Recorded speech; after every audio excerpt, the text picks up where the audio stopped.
Le centre de conférence de Sipopo a fait le plein. Une vingtaine de chefs d'État sont présents, en plus d'un nombre important de chefs de gouvernement, ministres et diplomates composant les délégations de 54 pays membres de l'Union africaine. Jamais la situation humanitaire dans le continent n'a aussi attiré l'attention de l'Union africaine et les chefs d'État et de gouvernement ont de quoi s'inquiéter au regard de l'ampleur des crises, conséquences des effets conjugués des situations sanitaires, climatiques, alimentaires et ou sécuritaires. Des situations graves pour l'hôte du sommet, le président équato-guinéen Obiang-Nguema Bazogo, qui exhorte ses pairs à mener une réflexion profonde et agir pour sauver des vies et surtout empêcher que d'autres ne viennent compliquer la donne, non sans appeler les organisations internationales et humanitaires à assister l'Afrique de manière sincère et non d'attiser les tensions qui font le lit à toutes sortes de souffrances. Apaiser les souffrances de toute urgence, c'est ce que soutient également en substance le président de la Commission de l'Union africaine, Moussa Faki Mahamat, qui trouve en ce sommet longtemps repoussé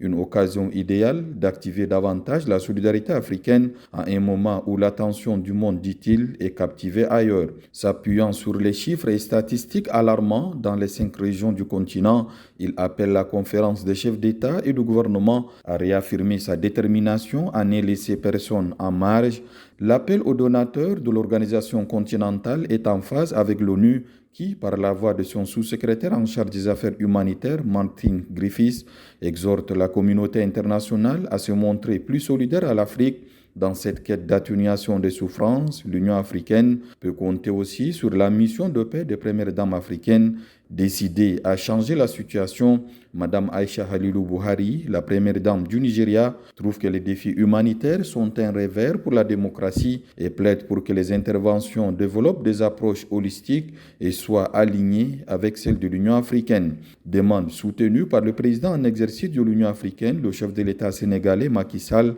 qui laisse entendre que le triste sort des millions d'Africains interpelle les consciences, raison pour laquelle il invite la conférence des chefs d'État et de gouvernement à extirper le mal par la racine en s'attaquant aux causes profondes. L'Afrique ne doit pas se résoudre à rester comme une terre d'urgence humanitaire, a-t-il lancé, invitant les Africains à rester résilients et combatifs.